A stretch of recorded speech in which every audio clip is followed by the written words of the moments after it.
Bien, bonjour à tous. Je suis très contente d'être ici. Après les tournages donc, et la post-prod, on va parler maintenant du moment et des lieux où les films sont montrés, c'est-à-dire les salles et puis la partie distribution aussi. Vous nous raconterez un peu chacun en fonction de vos métiers comment vous avez vécu cette période compliquée, marquée par 300 jours de fermeture des salles. Comment vous êtes adapté techniquement et puis comment vous avez maintenu le lien avec votre public. Ce que vous avez constaté dans les changements, puisque bien sûr on sait tous que voilà, la crise sanitaire a accéléré des tendances déjà à l'œuvre, la digitalisation en général de toute la société, l'essor des plateformes de streaming en particulier. On sait que... Ah, vous m'entendez pas? Ah, là ça va mieux. Bon, je recommence pas hein, parce que j'ai dit que des généralités. Oui, on sait maintenant que un internaute sur deux, d'après les chiffres de la semaine dernière de la DOPI, est abonné à une plateforme de SVOD. Mais bon, bien au-delà de ça, la crise a sans doute changé des habitudes dans le public, dans la façon de montrer les films en salle, dans l'offre des films elle-même.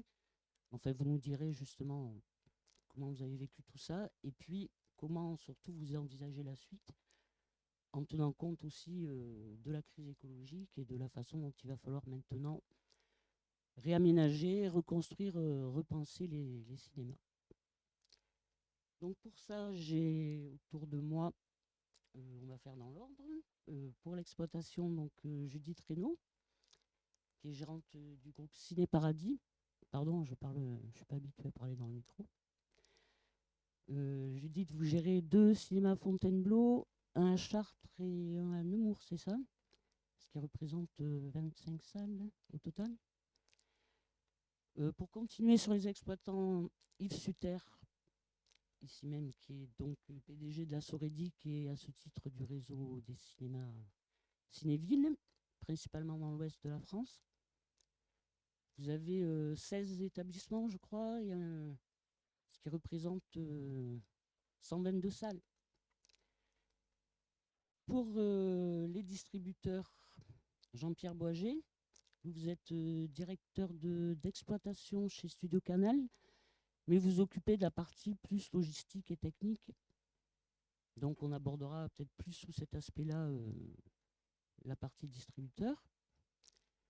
André Labouze, vous êtes chez Gaumont et directeur d'exploitation. Non, technique, pardon. Donc vous occupez et de la post-production. Et vous êtes aussi secrétaire adjoint du bureau de la CST. Et enfin, nous avons la chance d'avoir Éric Marty, qui dirige Comscore France, et qui pourra à ce titre nous faire un bilan chiffré de la fréquentation en salle au moment des différentes réouvertures. Peut-être avant ça, un petit mot sur puisqu'on est dans le cadre de la CST, sur le département exploitation, distribution, qui réunit, je crois, beaucoup d'adhérents. Peut-être vous pouvez nous en dire un mot, André, puisque sur les missions et le travail de ce département.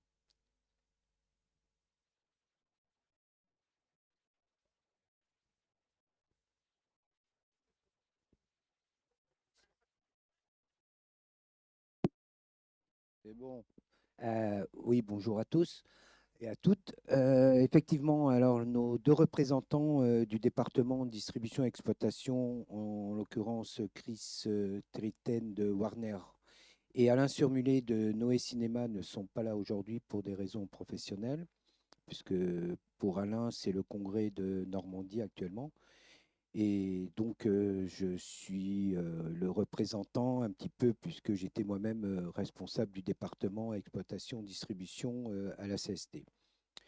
Bah, c'est surtout sur la veille technologie, tout ce qui se passe dans les salles et notamment au moment du Covid, toutes les recommandations que l'on a pu fournir aux salles, que ça soit en liaison avec la Fédération des exploitants, et également la CST, puisqu'on a envoyé une recommandation qui était pour tous les responsables de cabine. en leur disant au moment du Covid, faites tourner vos cabines toutes les semaines, régulièrement, en envoyant des DCP cryptés pour qu'ils puissent ne pas avoir de problème au moment de quand on allait réouvrir les salles. Le département distribution et exploitation est un département, effectivement, comme vous l'avez dit, assez nombreux quand on se réunit. Je crois que, je sais pas, mais on est pratiquement le plus gros département. Et on essaye surtout de voir toutes les problématiques que l'on a dans les salles de cinéma et aussi bien avec les distributeurs, tous les représentants des distributeurs français et américains, bien sûr, puisqu'ils sont adhérents également, de tout ce qui se passe dans les salles, puisque notre mission, c'est d'abord, lorsque un film est dans une salle de cinéma, c'est qu'on respecte l'œuvre cinématographique. Je ne parlerai pas de, comme a dit tout à l'heure Angelo, des plateformes. On en parlera, je pense, pendant le débat. Mais pour nous, aujourd'hui, ce qui est plus important, c'est la salle de cinéma. C'est l'image dans une salle de cinéma, c'est le son dans une salle de cinéma. Et c'est pas l'écran de téléphone ou la petite télévision qu'on a à la maison, même si ça fait 3 mètres aujourd'hui. Vous avez des télévisions à 90 qui sont très grandes et que vous pouvez voir un film sur chez vous en allant boire un coup, en allant aux toilettes. C'est pas ça. La salle de cinéma, c'est là où on est aujourd'hui, c'est d'avoir un grand écran et de partager de l'émotion. Voilà.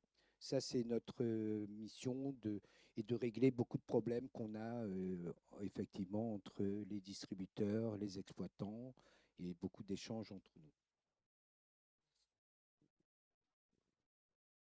Eh bien, sur ce, nous allons peut-être commencer par... Vous m'entendez? Ah. On va peut-être commencer maintenant par les chiffres. Donc, au-delà de la situation aujourd'hui, peut-être, Eric, vous pouvez nous rappeler comment se sont passées les deux réouvertures. Alors, ben oui, je vais Et essayer. Je vais essayer de vous donner quelques chiffres sans nécessairement vous noyer dedans. Je vais commencer par deux chiffres qui n'ont rien à voir avec le marché français. En mars 2020, il y a 99% des cinémas dans le monde qui étaient fermés. C'était jamais arrivé depuis 125 ans. C'est la première fois. Et en octobre 2021, il y a quelques semaines, 97% des cinémas dans le monde étaient réouverts. Donc on a vu une remontée, une réouverture très progressive selon les pays, très très différentes, des rythmes très différents d'un pays à l'autre, tout au long de l'année 2020, une refermeture pendant l'hiver 2020-2021 et une réouverture depuis le printemps 2021, avec en plus, on va y revenir, un retour de films qui n'étaient plus sur les écrans, notamment les productions des studios américains. La France a un profil très particulier parce que c'est, à ma connaissance, un des très rares pays, si ce n'est le seul, à avoir fermé tout d'un bloc, ça c'est pas le seul, mais avoir réouvert aussi tout d'un bloc, puis refermé tout d'un bloc en octobre 2020, fin octobre 29, puis réouvert à nouveau cette année, le 19 mai. Alors, je ne sais pas si on va voir, vous me dites, comme j'ai un contrôle avec mon œil qui est derrière, voilà. Donc on passe tout de suite sur la deuxième la suivante. Voilà.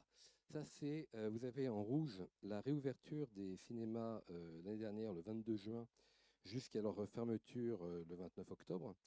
Et en bleu, c'est cette année 2021. Dans les deux cas, les ouvertures ont été massives. On a 2000 cinémas en France. Il y en a à peu près 1700 qui nous reportent des données. Et ils ne sont pas tous ouverts en même temps, puisqu'il y a des ouvertures saisonnières. On a démarré en mai avec 1350 cinémas qui étaient ouverts dès le premier jour, 19 mai cette année. Et on voit que sur la période de juin, qui correspond à la période d'ouverture, fin juin, début juillet, qui correspond à la période d'ouverture des cinémas l'an dernier, en 2020, il y avait plus de cinémas ouverts en 2021. L'ouverture a été massive, elle était encore mieux coordonnée, je dirais, peut-être retour d'expérience, mais était encore meilleure que l'année dernière. Et à la rentrée de septembre, on voit qu'à peu près les deux lignes se retrouvent et se rejoignent, et donc le marché est totalement ouvert. Quand on a 1450 cinémas qui nous remontent des données quotidiennement, ça veut dire que le marché, on peut considérer que le marché est à 100% ouvert. Donc c'est une particularité du marché français, et ça a été plutôt une force dans le cadre de la reprise. Les pays qui ont eu les reprises ou qui ont le mieux résisté sont ceux où il y a eu des ouvertures coordonnées et massives, les fermetures étant souvent, elles, obligées et massives aussi, malheureusement. Alors, si on regarde en termes de fréquentation, et c'est la suivante, voilà, je vous ai mis que 3 courbes. La courbe du haut, en bleu marine, elle est formidable. C'est une année quasiment record. Ça a été la fréquentation, donc c'est le cumul hebdomadaire des entrées entre la première semaine et la 52e semaine de l'année cinématographique. Et en 2019, c'est la courbe du haut, on a atteint, ce n'est pas l'année record, contrairement à ce qui a été écrit, c'était un petit peu rapide, elle avait été battue, elle était en dessous de 2011 par exemple, mais en tout cas, elle était très élevée, on était à plus de 210 millions d'entrées. Et on voit que l'année 2020 avait plutôt mal démarré, on était en retard, mais quand même pendant 12 semaines, ça a bien fonctionné, ça fait à peu près 38 millions d'entrées. C'est la courbe rouge, et puis après, ça s'est arrêté. Et puis, ça a redémarré assez lentement en juin pour finalement arrêter à peu près, aboutir à 65 millions d'entrées, cumul au 29 octobre, qui a été la fin de l'année 2020. Et la courbe bleu ciel en bas, vous voyez que d'abord, on est fermé jusqu'au mois de mai. Et puis, donc on part avec un sérieux handicap. Et on voit cette courbe qui est bien plus pentue que la courbe rouge à la même époque. Donc, il y avait une reprise qui était nettement plus forte de fréquentation. Et je peux vous le dire, le 3 novembre 2021, la fréquentation cumulée en 2021 a dépassé celle de 2020. Comme 2020, après, c'est resté fermé. On sait qu'on sera largement au-dessus. Et aujourd'hui, donc, alors, nous, je vais revenir dessus, mais c'est vrai qu'on l'avait anticipé un petit peu avant. Plutôt que le 3 novembre, on pensait que ce serait fin octobre, et c'était intervenu seulement le 3 novembre. Ce qui est un indicateur, c'est que cette reprise qu'on sentait assez ferme pendant l'été, c'est un petit peu calmée, un petit peu infléchie. Elle continue, mais c'est un peu infléchi depuis la rentrée. Et c'est pour ça que ça explique probablement le retard d'1 à 2 semaines dans le fait de dépasser le cumul 2020. Alors en termes d'entrée, et si on fait un focus, parce que là on voit la suivante, si on fait un focus uniquement sur la période des réouvertures et qu'on compare des périodes comparables, à savoir du 19 mai au 16 novembre 2021, avec les périodes comparables en 2018, en 2019, et puis en 2020 avec le fait que ça n'a duré que 4 mois et pas 6 mois, puisqu'on a démarré le 22 juin, ça s'est arrêté le 29 octobre. En 2021, on est à peu près à 70 millions d'entrées, donc sur 6 mois, du 19 mai au 16 novembre. C'était 94 millions en 2019, c'était 84 millions en 2018. Donc en fait, on est à moins 18% par rapport à 2018 et à moins 26% par rapport à 2019. On est à 157% de plus par rapport à 2020. Donc ça va nettement mieux qu'en 2020, mais ça va quand même, on voit que la convalescence prend du temps et qu'on n'a pas exactement encore retrouvé les niveaux pré-Covid. Je rappelle que 2019 est une très bonne année, mais bon, 2018 était une année moyenne. Si on regarde le petit tableau que vous avez à votre droite, là on voit la fréquentation hebdomadaire. Et vous avez les deux courbes bleu marine qui sont celles de 2018 en pointillé et 2019 en très plein. Et puis le bleu ciel, c'est notre 2021 qui est très méritant, mais qui, on va voir, il y a 2 moments de décrochage assez nets. Bon, au départ, 3 moments. Les toutes premières semaines, il y a un décrochage nécessaire parce qu'il y a à la fois couvre-feu et limitation de jauge qui ont été un véritable frein naturellement à la fréquentation. Mais on voit que dès que ces deux données, ces deux limitations ont été levées partiellement même à la mi-juin, tout de suite la fréquentation hebdomadaire est revenue à des niveaux comparables à 2018-2019. Et puis ça s'est arrêté à partir du 21 juillet, très simplement, par la mise en place anticipée et un peu précipitée et un peu confuse, il faut bien le dire, du pass sanitaire dans les cinémas, alors que la loi n'était même pas encore passée et que personne ne savait comment faire. Donc là, ça a été un véritable coup d'arrêt. On a eu une semaine extrêmement difficile. Ce qui est intéressant, c'est que si on regarde, on verra tout à l'heure, la reprise a été assez rapide. Au bout d'une dizaine de jours, on a ressenti à nouveau un phénomène de reprise de fréquentation. Mais là, patatras, changement de règle le 9 août. Et donc, à nouveau, coup de frein. Donc, il y a eu ces 2 coups de frein de l'été. Puis après, brièvement, à partir du 18 août, on a retrouvé des niveaux de fréquentation à peu près corrects.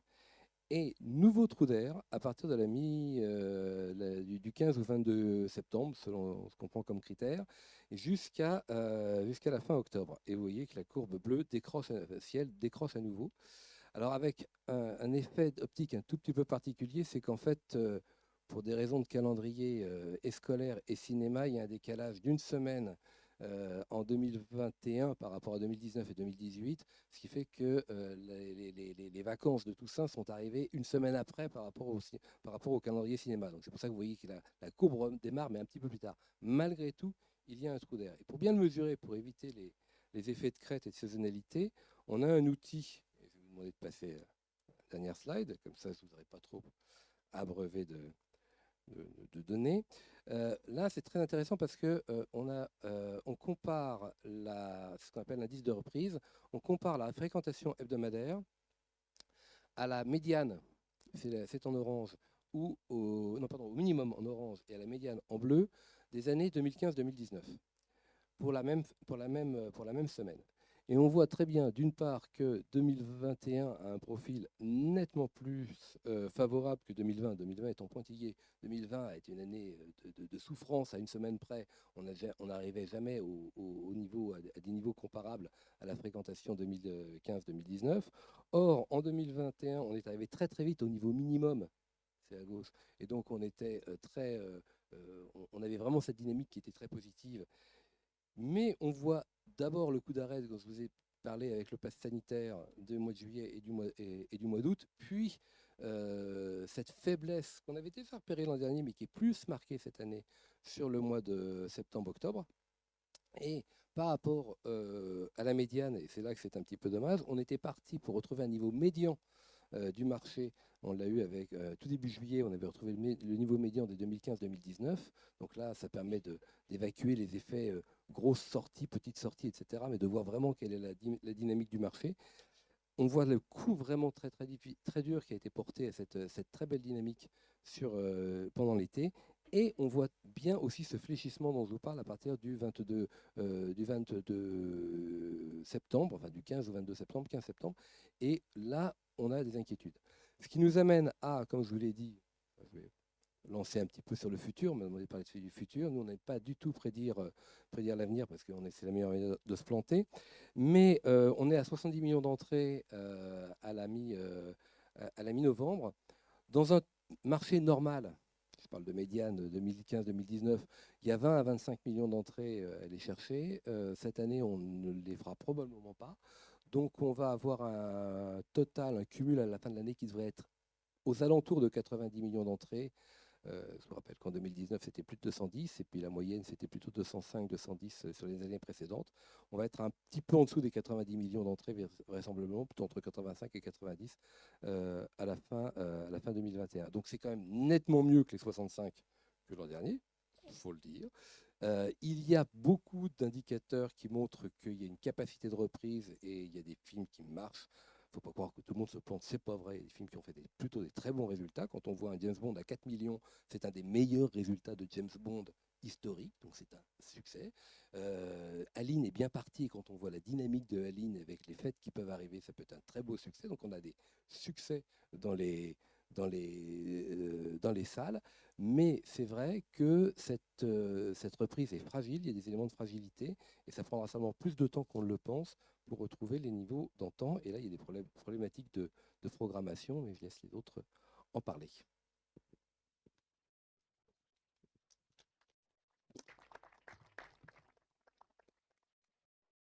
Merci beaucoup Eric. Peut-être que vous voulez réagir avant qu'on cherche à analyser les raisons, mais là on a eu des chiffres généraux, mais peut-être puisque Judith et Yves, vous avez des tailles de cinéma différentes, vous avez noté des différences selon les cinémas. Yves, Alors, vous avez à la fois des multiplex. je commence, Yves, Ah parce ben, que je vais être Judith beaucoup plus commence, oui. rapide que toi, je pense. Vas-y. C'est vrai que nous, on est en petite, moyenne et grande exploitation. Et juste pour faire court, en fait, on s'aperçoit que dans la grande exploitation, on a beaucoup plus souffert que dans la petite exploitation, les cinémas qui sont associés à la petite exploitation, il y a le fait que ce soit des cinémas de proximité dans des centres-villes qui font que les gens sont attachés à leur cinéma et sont revenus. Et puis, enfin, nous, on a vraiment senti ça, en fait, entre la petite, moyenne et grande. De l'ordre de moins 40 pour la grande, moins 30 pour la moyenne et moins 25 pour la petite. Voilà, à peu près. Je pense que Yves, chez toi, ça doit être un peu pareil. Bonjour. En fait, la situation, alors les chiffres que vient de donner Eric sont effectivement des chiffres qui, au niveau macroéconomique, sont tout à fait incontestables. Bon, ce qui nous interpelle déjà, c'est effectivement le niveau de la baisse, puisqu'on voit, selon qu'on prend 2018-2019 comme référence, on est quand même sur une baisse qui est autour de 20 à 25%. Et ce qui est surprenant et je dirais un petit peu inquiétant, c'est qu'autant on pouvait parfaitement comprendre cette baisse dans le courant de l'été, notamment avec l'entrée en vigueur du pass sanitaire, puisqu'au moment où le pass sanitaire rentre en place vers la fin juillet, on a à peu près 30% potentiellement de la population qui ne peut plus aller au cinéma, parce que cette population n'a pas sa deuxième dose et est empêchée. Donc on comprend la baisse. Au fur et à mesure de l'avancement des semaines, effectivement, on se rend compte que le marché se redresse un petit peu. Donc on se dit c'est normal, il y a une espèce de lien entre la progression du taux de vaccination et le redressement du marché. Et là où ça devient inquiétant et au début un peu incompréhensible, c'est quand on arrive vers la fin septembre, début octobre, où là on voit un niveau de retrait par rapport au marché antérieur qui est quand même de l'ordre de 25%. Et là on se dit on est largement au-delà du nombre de personnes qui ne peuvent plus aller au cinéma. Parce que si on prend les personnes plus de 12 ans non vaccinés et 100% des moins de 12 ans, puisqu'il n'y a pas besoin de passe sanitaire à moins de 12 ans, on arrive aujourd'hui à quasiment 86-87% de la population qui peut aller au cinéma. Donc, on n'a pas 13% de baisse, on a presque le double. Donc, effectivement, on se dit qu'il y a d'autres facteurs que des facteurs purement sanitaires. Alors, on peut rajouter au pass sanitaire déjà la crainte sanitaire, c'est-à-dire des gens qui se disent je suis vacciné, j'ai un pass sanitaire, mais par précaution, je ne vais pas dans des lieux clos, que ce soit d'ailleurs un cinéma ou une salle de théâtre ou de concert. Donc oui, on ne peut pas le quantifier, mais c'est un comportement qui existe. Et on a effectivement certainement d'autres éléments, parce que comme par exemple l'a dit Eric, 4 millions d'entrées sur un James Bond, lui, il n'a pas perdu 25% par rapport à ce qu'il aurait peut-être fait en temps normal. Et on a bien des films aujourd'hui où on peut penser qu'ils ont perdu 50% de leurs entrées par rapport aux attentes de leurs producteurs ou de leurs distributeurs, et même des exploitants d'ailleurs. Donc on voit bien que cette baisse, elle n'est pas du tout uniforme.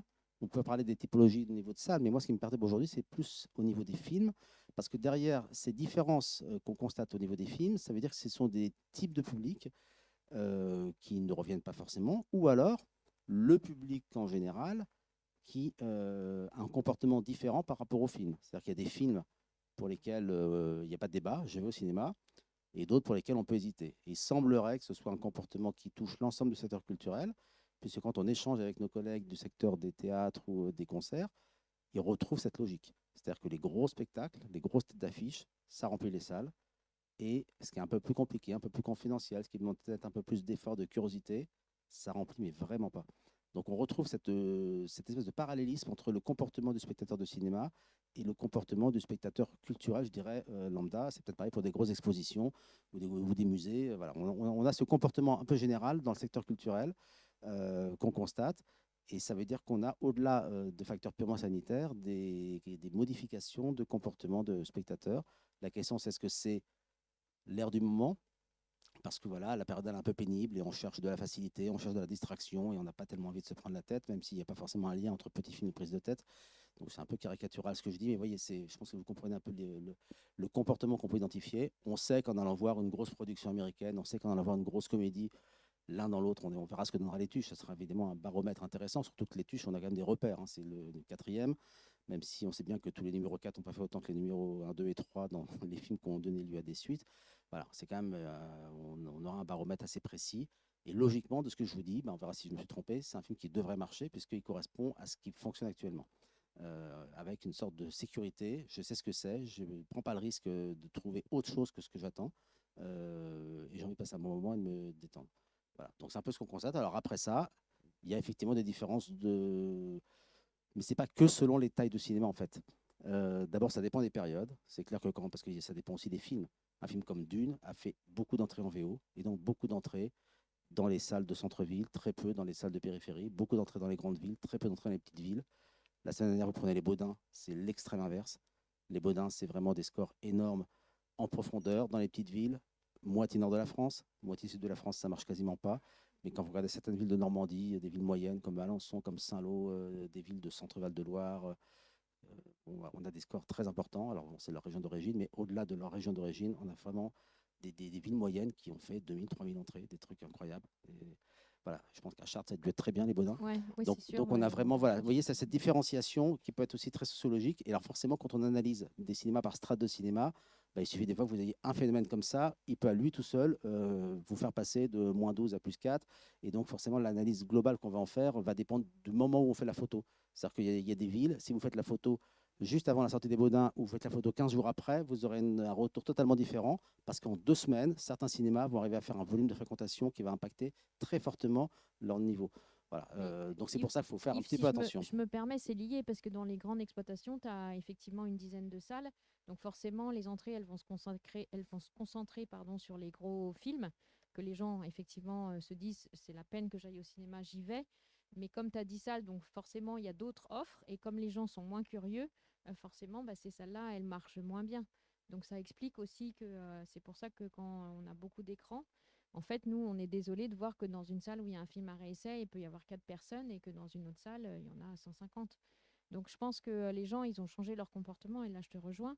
Je pense notamment aux seniors qui venaient plusieurs fois au cinéma par mois, voire plusieurs fois par semaine, qui ont appris pendant le confinement à se servir, enfin à aller sur les plateformes. Maintenant, ils savent comment ça marche et qui du coup se disent bon ben je vais panacher, c'est-à-dire je vais aller au cinéma, mais aussi je vais regarder des films chez moi. Et du coup, ils viennent moins souvent. Et je pense que c'est pour ça aussi qu'on a moins d'entrées. Et les gens, ils se disent, bon, bah, finalement, je suis bien chez moi. Donc ça, je pense que ça va prendre du temps pour que les gens se disent, il faut que ça redevienne une sortie. Et je pense que la force d'un cinéma, c'est la sortie entre amis, de sortir de chez soi. Mais aujourd'hui, avec en plus les nouvelles annonces où il y a de nouveau une peur qui revient, on l'a vu déjà, c'est immédiat, hein, les chiffres depuis hier, du coup, reste à craindre pour la fin de l'année, quoi. Si je peux me permettre de rajouter, par exemple, pour nous, à Lille, on est à la deuxième semaine. Pour nous, on devait être autour de 1,4 million, 1,5 million. On est seulement à 900 000 entrées. Donc, on a une vraie perte d'exploitation. Un film qui était prévu il y a un an, que nous n'avons pas sorti, donc c'était prévu le 11 mai 2020, 11 novembre 2020, qu'on sort cette année.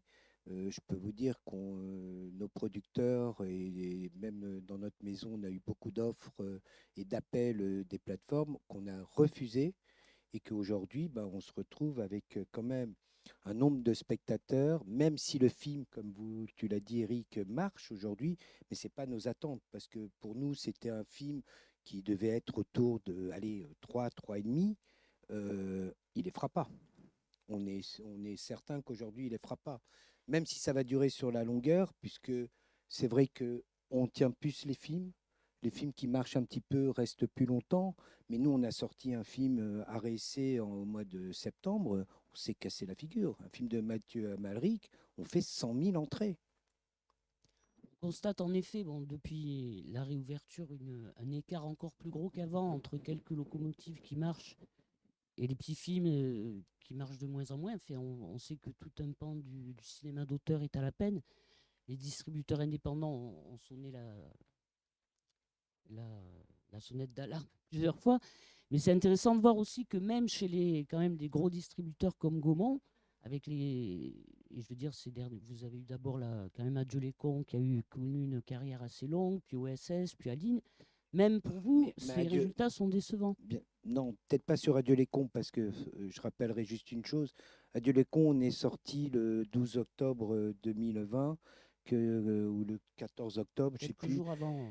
Avant le deuxième confinement, je peux vous dire que ça a été une longue bataille avec Albert Dupontel et qu'on avait la pression de la Fédération des exploitants qui disait il faut le sortir, il faut le sortir, il faut le sortir.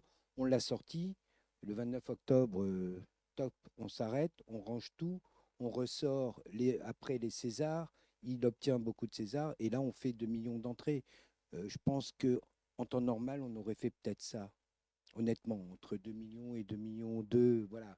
Mais sur des films comme OSS, sur des films comme Aline, non, on a une vraie perte de spectateurs. Comme disait Judith, il est vrai que les gens ont pris d'autres habitudes et on le voit.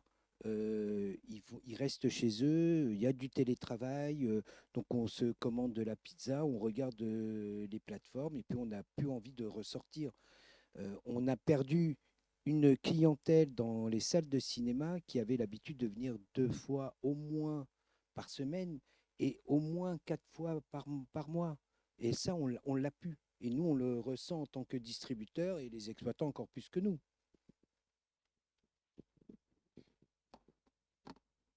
Vous parliez tout à l'heure, Judith, des personnes âgées qui viennent moins.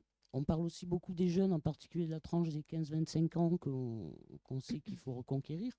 En revanche, on s'est quand même aperçu qu'au moment des réouvertures, les jeunes sont revenus massivement et ont été quand même moteurs Oui, oui, tout à pour fait. Bah, la... il y a eu une bonne offre cinéma qui leur a été adressée au moment de la ressortie. Je pense à Conjuring, je crois, hein, c'était ça. Et puis en fait aussi, on a eu quand même un coup de pouce, c'est le Pass Culture, là récemment, qui fait que ça leur a permis de venir au cinéma pour du coup pas cher, en tout cas sur les 18 ans. Enfin, nous, ça a été vraiment dans nos salles un vrai engouement. Et puis, on a l'impression qu'ils ont envie aussi de sortir parce qu'eux-mêmes ont été privés de ça pendant tout le confinement, de voir leurs copains. Et en fait, quand ils viennent surtout en bande, en fait. Ils viennent pas tout seuls. Donc on a l'impression que pour eux, là, ils ont vraiment compris que c'était le lieu de la sortie et que c'est un espace de liberté pour eux. Et je pense que ça, c'est vraiment à travailler.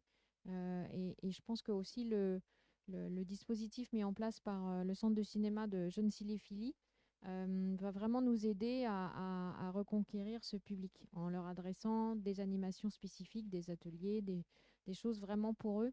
Je pense que en fait, on était surpris qu'ils reviennent et à la fois contents, voilà, de ça. Et après, je pense qu'il y a un trou aussi. Alors, les seniors sont pas tous revenus, et puis on a un trou entre les 35, 50 aussi. On se demande où ils sont.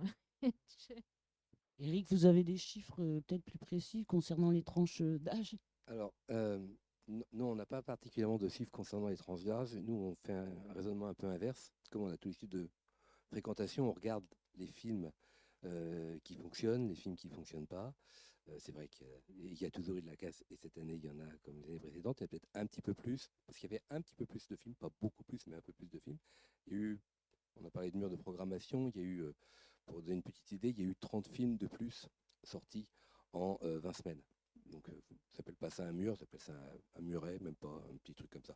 Mais c'est vrai qu'il y avait quelques films de plus. Et par contre, c'est vrai que certains films ont très bien marché. Et alors, on a vu des films alors que beaucoup d'autres se sont cassés la figure, certains. Et il y a un problème de durée de vie des films. Je vais y revenir, c'est une question qu'on peut se poser. Surtout dans le futur, quand on nous parle d'offres numériques. Mais on voit des films qui sont destinés aux familles, qui fonctionnent, des dessins animés, des films familiaux, le Lion. On voit des films qui sont destinés à un public jeune, qui fonctionnent. On voit des films qui sont destinés à un public senior, qui fonctionnent. Donc, nous, on se dit, en fait, il y a tous les publics. Par contre, il y a quelque chose où on peut se poser la question. Et Julie vient d'en dire un mot, juste aussi entré. Et ça, c'est vraiment très, très important. Ce qui faisait la force de la fréquentation en France, c'était la fréquence. On avait un taux de fréquentation, un taux d'entrée moyenne par année par spectateur de 4,9 sur les années 2018 et 2019. C'est élevé. Et le CNC a l'habitude de faire de séparer les publics en 3 catégories: les assidus qui vont toutes les semaines, les réguliers qui vont au moins une fois par mois, mais pas moins qu'une fois par semaine, et puis les occasionnels qui vont au moins une fois dans l'année, mais moins d'une fois par mois. On est sur du déclaratif, donc il y a un biais déclaratif qui est bien connu, c'est-à-dire qu'en fait, les assidus qui vont une fois par semaine devraient y aller au moins 52 fois dans l'année. Judith vient de dire qu'ils viennent 2 fois par semaine. Non, les assidus, ils y vont à peu près 31 fois dans l'année. Hein, donc on n'est pas du tout à une fois par semaine. Et les réguliers qui y vont une fois par mois au moins, ils devraient être à 12. Leur moyenne, c'est entre 7 et 8. Voilà. Donc, et l'occasionnel, lui, c'est entre 1 et 2. On se rend compte, vu le profil des films qui ont fonctionné, bien fonctionné, c'est que les occasionnels, ils sont là. Et c'est tout le public. Il y a des vieux, il y a des jeunes, il y a des moins jeunes, il y a des entre les deux, il y a tout ce qu'on veut, il y a des enfants. En revanche, il semblerait qu'il y ait un problème de fréquence, parce que oui, au départ, il y a eu un emballement, on peut retourner au cinéma, mais maintenant, il y a aussi plein d'autres choses qu'on peut faire, et puis on a peut-être pris d'autres habitudes, et là, on peut en parler chez soi ou ailleurs. Et il suffit de faire jouer, si on prend les chiffres de 2018 et de 2019, je vous ai montré tout à l'heure, sur la période mai-novembre. Il y avait donc 84 millions d'entrées en 2018, 94 en 2019, contre 70 cette année. Il suffit que ceux qui y vont 31 fois dans l'année, les assidus, n'y aillent que 25 fois. C'est 3 entrées de moins au cinéma sur la période. Et il suffit que les réguliers qui y vont 8 fois dans l'année y aillent 6 fois. C'est une entrée de moins sur 6 mois. On perd 14 millions d'entrées. Et on se retrouve pratiquement au niveau d'aujourd'hui. Donc c'est bien, selon, on n'est pas du tout certain, c'est à prouver. Pour le coup, les exploitants, vous le voyez, c'est vous qui pouvez nous dire si c'est là. Si je crois qu'il y a une bataille à mener, s'il y a une possibilité de remonter, c'est de gagner en fréquence de fréquentation, plutôt que simplement le fait de revenir. Le public est revenu en masse, tous les publics sont revenus parce qu'il y a eu des offres. Chez Studio Canal, ils ont eu des très très beaux succès avec des offres très diverses depuis la reprise. Donc tous les publics sont revenus, mais les occasionnels, Moins certains. les 15% qui n'ont pas le pass, hein, quand même. Oui, moins modulo salaire. On a vu, j'ai parlé les premières semaines, quand il y avait vraiment des limitations de zones et d'horaires, on voyait vraiment l'impact que ça pouvait faire, ce sont de limitations fortes. Mais sinon, je pense qu'il y a eu un retour, mais par contre, c'est vrai que l'habitude de venir souvent, et dans ce cas-là, qu'est-ce qui marche? Le film dont tout le monde parle, le film que tout le monde a envie d'aller voir, qui s'appelle Dune, qui s'appelle Shang-Chi, qui s'appelle Bac Nord, qui s'appelle etc., qui s'appelle Aline, on va aller le voir. Par contre, le film alternatif qu'on va voir quand on avait été voir 2 films, 3 films, 4 films, et là on va voir des films notamment qui sont défendus par certains distributeurs plus petits, indépendants, etc., ceux-là aujourd'hui souffrent parce que c'est celui qu'on fait sauter. C'est assez vrai. On voit aussi que les films qui marchent, est-ce que les films qui marchent sont de plus en plus programmés du coup, ou est-ce que c'est parce qu'ils sont plus exposés qu'il y a plus de monde, ou inversement, est-ce que parce qu'on voit qu'ils marchent, on multiplie le nombre de copies? Peut-être que Jean-Pierre pourrait dire un mot depuis le poste qu'il occupe chez Studio Canal. Je voulais peut-être juste finir sur le sujet Oui. qu'on vient d'évoquer, parce que effectivement, ce qu'Éric met en lumière montre bien aussi qu'on est sur on est sur des explications qui sont multifactorielles. Il y a des questions sanitaires, il y a des questions de comportement.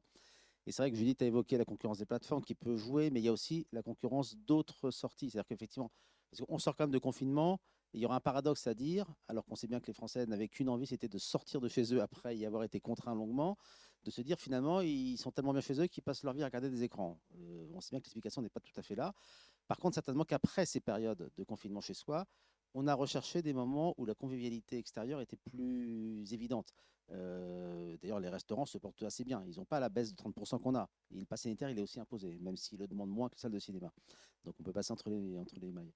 Mais globalement, on voit bien que dans cette répartition que j'évoquais entre spectacle ou film plus ou moins facile ou plus ou moins exigeant, on a aussi, quand on sort de chez soi, la concurrence, ça ne se limite pas que au cinéma ou aux pratiques culturelles. C'est l'ensemble des activités de loisirs. Il se trouve que nous, au sein du groupe Soredic, on a des plaines de jeux pour enfants. Vacances de la Toussaint, je suis sur les chiffres de la Toussaint 2019. C'est-à-dire que moi, j'ai un volume de fréquentation sur mes plaines de jeux enfants qui est à 100% de mon niveau équivalent 2019. Donc, je n'ai pas de perte sur ces activités parce qu'on est dans du divertissement total et complet et il y a peut-être plus de convivialité évidente. Voilà. Et c'est pour ça qu'il faut, dans l'analyse de la situation, c'est peut-être aussi moi une lueur d'espoir de me dire on est dans un moment un peu conjoncturel où les gens ont des besoins qui sont peut-être encore des contre-coups des confinements, d'aller vers plus d'échanges, plus de vie sociale, plus de partage, même si le cinéma, c'est un partage collectif, comme l'a dit André, et on est beaucoup mieux dans une salle de cinéma avec des émotions collectives, avec des gens qu'on ne connaît pas par rapport à seul dans son canapé, même si la télé fait 80 pouces. Il n'empêche que le partage collectif, il est implicite, alors que quand on est ensemble, encore une fois, dans une fête de famille, dans un restaurant ou autre, il est beaucoup plus explicite. Donc je pense qu'on doit rajouter aussi cet élément à l'ensemble des explications. Encore une fois, on est sur un cumul d'énormément de facteurs différents qui expliquent ce recul d'environ 25% de la fréquentation. Oui.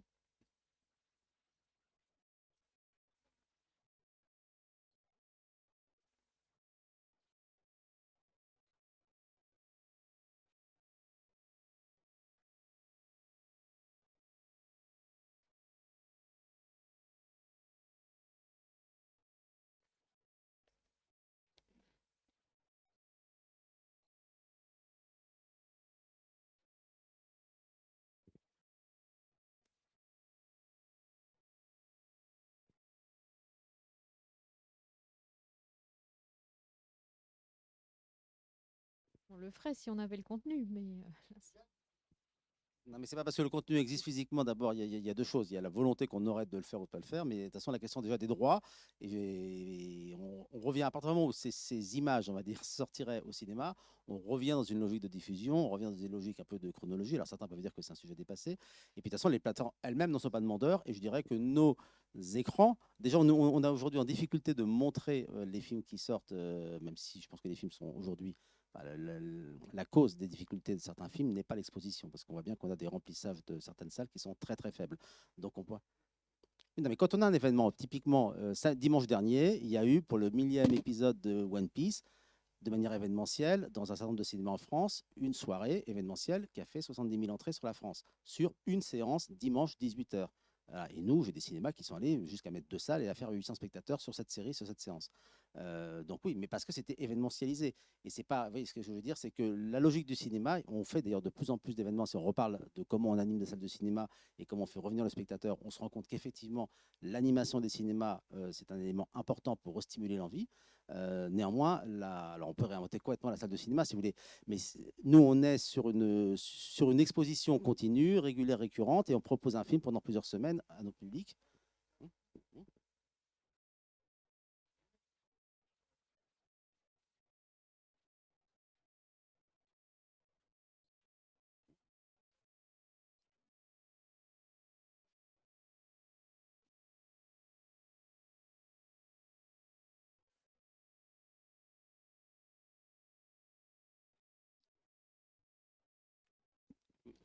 Bah, la série est un contenu, si vous voulez, mais je pense qu'il ne faut pas opposer la série et le film. Encore une fois, aujourd'hui, le problème n'est pas forcément dans le film. On a d'excellents films. Je ne pense pas que ce qui fait que les gens. On a une opposition, peut-être qu'il peut être film-série, on a aussi une opposition entre la consommation domestique et la consommation hors domicile. C'est certain que le contexte actuel a fait que les gens ont été un peu bloqués, ont découvert des choses. Maintenant, je ne pense pas qu'il y ait une opposition entre les deux. Et d'ailleurs, on a toujours vu que les consommateurs d'images, et plus ils sont gros consommateurs d'images, plus ils sont consommateurs de cinéma.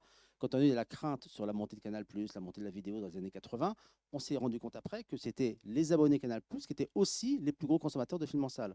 Donc c'est pour ça qu'il ne faut pas forcément opposer les deux, parce que souvent, ça va de pair. C'est des pratiques différentes. Merci pour les abonnés Canal+, sincèrement. Mais on pourra se poser la question, évidemment, de savoir qu'est-ce qu'on peut imaginer pour la suite, puisque les salles de cinéma, qu'est-ce qu'elles seront demain, quels autres contenus, qu'est-ce qu'elles pourront proposer d'autres. Mais je voulais d'abord qu'on revienne peut-être sur une partie plus technique, puisqu'on est quand même à la CST, sans vouloir revenir sur les périodes compliquées qu'on a vécues. Quand même, il y a pas mal de choses qui ont dû changer dans votre façon de travailler, notamment du côté des distributeurs. Ça existait déjà, mais j'imagine que la période, non seulement les fermetures, mais après au moment des réouvertures, tout ce qui est dématérialisation et logistique, est-ce qu'il y a des choses qui ont changé, qui se sont accélérées plus qu'avant? Ou est-ce que vous travaillez de la même façon?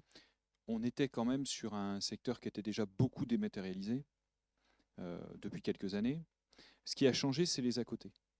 Moi, j'ai eu des exemples sur des films internationaux où vous savez qu'on doit faire un doublage, et on devait faire des doublages alors qu'on était confinés. On devait donc être dans un process où on doit se rassembler alors qu'on n'avait pas le droit de se rassembler. Et donc, on a dû imaginer des nouvelles choses. C'est plutôt donc sur tous ces points périphériques. Par exemple, on s'est vu livrer de l'équipement technique dans l'appartement d'un acteur, et puis missionner quelqu'un pour venir installer, pour réussir à enregistrer une voix. Donc, on a fait des choses comme ça. Ça, c'était quand même complètement nouveau. Et après, tout ce qui n'était pas encore tout à fait dématérialisé, ben, ça a été le chant du cygne. C'est-à-dire qu'en quelques semaines, on a fini le travail. Dans aussi ce qu'on peut appeler le périphérique, la façon de travailler des équipes, on s'obligeait à venir au bureau parce qu'on accède à des choses qui sont très confidentielles. Et donc, on a une vraie notion de sécurité. Ben là, en quelques semaines, on a rendu des choses possibles qui n'étaient pas. C'est-à-dire qu'on a développer l'accès à notre réseau interne depuis l'extérieur. On a vraiment progressé là-dessus. Les salariés, enfin tous les collaborateurs ont aussi développé leur savoir-faire sur tout ça. Donc on a tous quelque part progressé. Alors c'est un parallèle qui est fait avec les habitudes dont vous parlez, des spectateurs qui eux aussi, malheureusement, heureusement, j'en sais rien, ont appris à regarder des programmes autrement qu'au cinéma. Ce qu'on constate quand même, juste, je vais continuer sur la technique, mais pour revenir sur vraiment le marché cinéma, ce qu'on a quand même constaté chez Studio Canal, on a eu la chance d'avoir 3 films qui ont bien fonctionné à la rentrée. Et vous parliez de la durée. Ce qu'on a constaté, ce qui était une bonne surprise, c'est que les films ont duré longtemps. C'est-à-dire que vous prenez l'exemple de Bac Nord, c'est un film qui a été bien exploité pendant des semaines et des semaines. Et Boîte Noire aussi, très bien. Enfin, on était très contents. Et puis, j'espère aussi que Le Loup et le Lion vous a aidé à regagner le public des familles pendant les vacances. Donc, en tout cas, voilà, on a constaté que quand le film a réussi à rencontrer l'intérêt du public, il est là quand même pour longtemps. Donc ça, c'est quand même assez positif, parce que vous parliez de dématérialisation. On a toujours dit que avec le mur de film qui arrivait, plus des technologies numériques qui permettent d'être très très souples, c'est-à-dire qu'on peut changer les films très vite. On avait peur de rentrer dans une culture du zapping où voilà, on exploite un film pendant 2 semaines et puis c'est fini.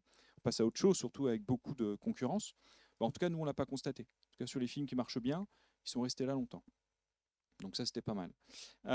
Ensuite, il y a un point dont on ne parle peu, mais qui nous a vraiment profondément marqué dans cette période, c'est le piratage. Le piratage a connu une énorme recrudescence entre les différentes fermetures de l'exploitation. C'est-à-dire qu'on a vu revenir quelque chose qui était devenu complètement obsolète, que honnêtement on ne voyait plus, c'est le camcording en salle de cinéma. Donc, vous savez, quand on vient avec une petite caméra ou un téléphone maintenant, hein, ça se fait très bien, et qu'on filme l'écran, et après qu'on le diffuse. On a eu des groupes qui se sont peut-être vus en Robin des Bois, mais qui vraiment, hein, sur les réseaux, s'appelaient comme ça, et qui se sentaient missionnés pour aller capter les films en salle de cinéma et les porter vers ceux qui n'avaient pas encore leur passe sanitaire et qui ne pouvaient pas accéder aux salles. Et vraiment, quasiment tous nos films ont été piratés dès le début en salle de cinéma. Tous. Tous. Ah oui. Ouais. Vas-y André, je t'en prie. Pardon. Non, ce sont tous les films qui ont été piratés, de tous les distributeurs, de tous les producteurs. C'est pas que les films, les gros films, hein, non, c'est tous les films. Tous. Après le premier confinement, dès le 22 juin, tous les films ont commencé à être piratés. Donc, 29 octobre, on referme, on réouvre 19 mai. Pareil, on repart, c'est tous les films, y compris les films à réessayer, y compris le petit film qui a 2 séances. Donc là, on est vraiment sur un vrai problème. Ben, merci André. En tout cas, voilà. Et je pense que tous les distributeurs sont mobilisés sur ce sujet parce que c'est quand même un vrai risque. Le cinéma doit garder une vraie exclusivité. C'est-à-dire que vous disiez que la chronologie des médias, c'est peut-être plus d'actualité. Au contraire, c'est très important la chronologie des médias. C'est très important pour privilégier justement la salle de cinéma, pour qu'on ait ce sentiment que c'est exclusif. Et que si je suis intéressé pour voir le film tout de suite, j'ai pas d'autre solution que de venir en salle de cinéma. Et c'est pour ça que le piratage, et voilà, on voit que chez Gaumont, on l'a aussi mal vécu, c'est quelque chose auquel on doit faire très attention. Et en plus de ça, si vous prenez des films un peu plus internationaux, où vous avez des distributeurs indépendants différents dans plusieurs territoires, vous avez des territoires où on n'a pas pu rouvrir les salles tout de suite. Donc, où les films ont fini par arriver sur des plateformes. Donc, vous êtes dans des marchés hybrides, vous avez un film qui sort dans une plateforme sur un territoire et au cinéma, par exemple, en France. Ça, c'est un énorme risque parce qu'à partir du moment où le film sort en plateforme, dans la journée, vous avez une copie pirate d'excellente qualité, mais vraiment d'excellente qualité, et quelle que soit la plateforme. Alors que le camcording en salle de cinéma reste quelque chose qui n'est pas très chouette à regarder, qui est très moyen. Donc, vous avez cet impact qui a aussi impacté beaucoup de distributeurs français qui travaillent sur des films internationaux, où ils ont vu même arriver des copies d'excellente qualité sur les réseaux, alors qu'eux n'étaient pas encore sortis en salle. Donc ça aussi, c'est un impact qui n'est pas du tout négligeable. Alors, ça ne concerne pas tout le monde, parce que toute l'audience ne regarde pas des contenus pirates, heureusement. Hein. Il y a quand même beaucoup de gens qui veulent payer leur ticket et qui veulent payer pour voir un film. Mais en tout cas, c'est un point qui nous a, nous, beaucoup marqué. c'est certes inquiétant, mais est-ce que vous pensez pas que c'est quand même conjoncturel et que, enfin, c'est pas, je pense pas que ce soit ça qui explique quand même les baisses Non, de fréquence. Voilà. ça n'explique pas, Par- mais ça n'aide pas. Et c'est une menace supplémentaire. C'est-à-dire que quand vous êtes distributeur, pendant des mois, on s'est posé la question, est-ce que je vais pouvoir sortir mon film? On a programmé une date, on n'a pas pu respecter cette date. On parlait de technique, on a dû refaire notre campagne pour changer le petit carton quand on dit sortie telle date. On a eu des films qui ont eu, moi je me souviens, un film qui a eu son avant-première, et puis une semaine après, il n'a pas pu sortir. Donc c'est quand même assez compliqué. Voilà, on a eu tout d'abord ces menaces-là, et puis vous rajoutez à cela le piratage. Et bien sûr, n'oublions pas qu'on a eu tous dans nos coffres pendant un an des films qui étaient terminés et qui ne pouvaient pas sortir. Et donc, on avait peur aussi de se les faire pirater parce que on a rencontré alors, des choses que moi, je n'avais avant jamais vues. qu'ils sortent. Ben, oui, parce que si vous voulez, vous avez toujours ce risque.